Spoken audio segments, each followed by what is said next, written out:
धाम, तीर्थ, मठ और पीठ में अंतर बताइए।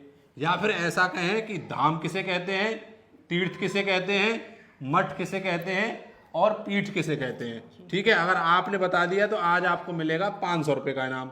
और आप भी हमें कमेंट करके बता सकते हैं धाम क्या है, तीर्थ क्या है, मठ क्या है या पीठ क्या है, या फिर अंतर कहें। तो सबसे पहले आप बताइए, अगर आपसे नहीं बताएगा तो फिर मैं बताऊंगा। धाम का तो मतलब ये है जैसे बद्रीनाथ धाम, अच्छा, रामेश्वरम, अच्छा, जगन्नाथपुरी, अच्छा। द्वारका। तो ये तो मैं आपको बताऊं, ये तो बता रहे हो आप धाम के नाम, ये तो 4 धाम के नाम बता दिए। मैं जानना चाह रहा हूं कि लोग जैसे जान पाए कि धाम किसे कहते हैं, तीर्थ किसे कहते हैं। जैसे धार्मिक स्थानों पर जाते हैं, लेकिन लोगों को ये नहीं पता होता कि ये धाम है या तीर्थ है या मठ है या पीठ है। तो आपको बताना है, ये बताओ। धाम तो ये हुआ जैसे जहाँ भगवान ने जन्म लिया हो। अच्छा, हाँ, उसे कहते हैं धाम। और तीर्थ? और तीर्थ का मतलब भी यही हुआ भगवान जी की जगह मतलब। अच्छा, हाँ। और मठ का? मठ और पीठ नहीं पता मुझे। मैं आपको बताऊंगा, चलो क्या होता है। सबसे पहले बात करते हैं धाम के बारे में। धाम उसे कहते हैं जहां पर भगवान ने जन्म लिया हो, या फिर वहां पर वह रहे हों, या फिर ऐसा कहें कि भगवान ने जहां पर लीलाएं की हों, उसे कहते हैं धाम। जैसे कि हमारा वृंदावन धाम, अयोध्या धाम। अयोध्या में क्या हुआ, भगवान राम का जन्म हुआ, वहां पर रहे भी, तो धाम तो समझ में आ गया होगा। ठीक है, अब बात करते हैं तीर्थ की।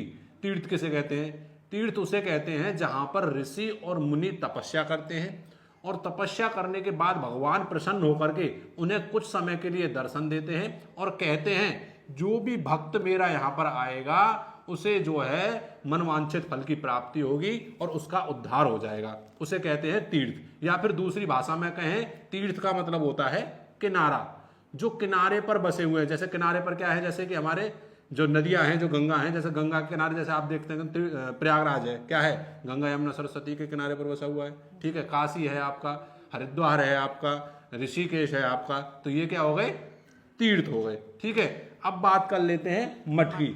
मठ किसे कहते हैं?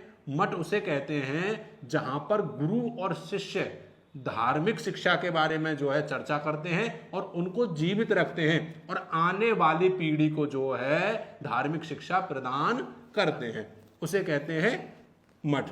समझ में आ गया? जी। अब बात कर लेते हैं पीठ के बारे में। पीठ किसे कहते हैं? पीठ कहते हैं मुख्य स्थान। क्या?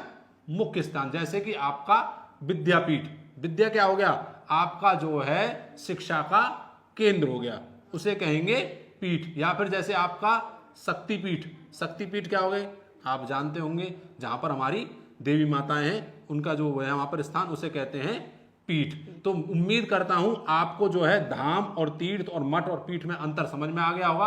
अगर आप भी जो है सूक्ष्म रूप में हमें बता सकते हैं तो कमेंट में बता सकते हैं। निवेदन है इस वीडियो को शेयर अवश्य करें ताकि लोग जो है इनके बारे में जानकारी ले सकें। यहीं पर वीडियो को विराम देते हैं। सभी को जय श्री कृष्णा, राधे राधे।